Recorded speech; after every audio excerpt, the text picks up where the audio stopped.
ছাত্র যে ফেল করতে পারে না। আমাদের যখন আমরা এক বাক্যে নাই করেছিলাম তখন বলছিলাম যে প্রথমে যেটা থাকে সেটা কি এস, মাঝখানেরটা এম, শেষেরটা পি। সিদ্ধান্ত বচন কি বচন? এটা পক্ষবাক্য এ বচন, সাধ্য বাক্য ই বচন। তাহলে এখানে ই বচন অর্থাৎ সিদ্ধান্ত কে কে থাকবে? এস আর পি, তাই তো? এস আর হচ্ছে পি, এটা তাই তো? এগুলো থাকবে। এখন মনে তাহলে আমরা কি লিখবো?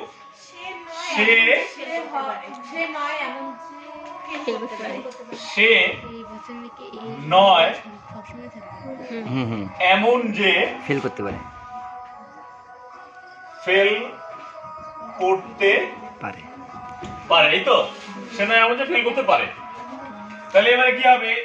এই বাক্যটা পক্ষবাক্য, সে হয় ভালো ছাত্র, সে হয় ভালো ছাত্র। এসপিটা দিলা না? S P P S M M. তাহলে এবারে আমাদের কি দরকার? ই বচনে পি এম পি আর এম এম। তাহলে আমরা ই বচন লিখছি কোন ভালো ছাত্র কোন ভালো ছাত্র নয় এমন যে ফেল করতে পারে। ঝুমাকি পরে আর পুষি পড়ি না, এই তো? তাহলে এই এমন যে ফেল করতে পারে এটা কি পি ছিল? পি। কাকু দাগ দেখি ভালো ছাত্র কি এম। আর এক নম্বর নিয়ম কি ছিল? মেয়ের তিনটি বচন থাকতে, তিনটি পদ থাকবে নাকি? হ্যাঁ, তিনটি পদ। এস ঠিকঠাক আছে, পি ঠিকঠাক আছে, এম ঠিকঠাক আছে। তার মানে এক নম্বর নিয়ম ঠিক আছে। দুই নম্বর নিয়ম তিনটি বচন ঠিক আছে না। তিন নম্বর নিয়ম হেতুপদকে অবশ্যই একবার ব্যাপ্য হতে হবে।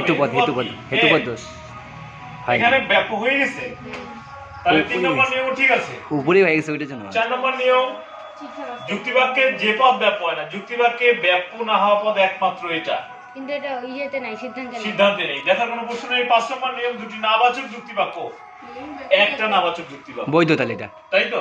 তাহলে এটা ঠিক আছে। তাহলে এটা আমরা কি লিখবো? বিচার বৈধ। পাঁচটা নিয়ম যেহেতু ঠিকঠাক আছে এই জন্য এটাকে আমরা বলবো বৈধ বিচার, তাই তো? বিচার বৈধ। এবারে সংস্থান কোন সংস্থান? হেতুপদ কোথায় কোথায় আছে? প্রথম যুক্তিবাক্যে উদ্দেশ্য পদে আছে, দ্বিতীয় যুক্তিবাক্যে বিধেয় পদে আছে।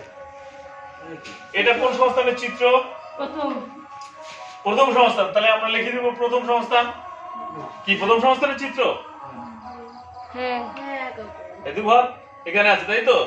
তাহলে প্রথম সংস্থানের যে চিত্র এটা কি? তাহলে ই এ ই, মূর্তির নাম কি?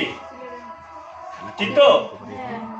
মূর্তি হচ্ছে সিলারিন্ট, সি ই সিলারিন্ট, আর ই এন টি, অর্থাৎ ই এ ই,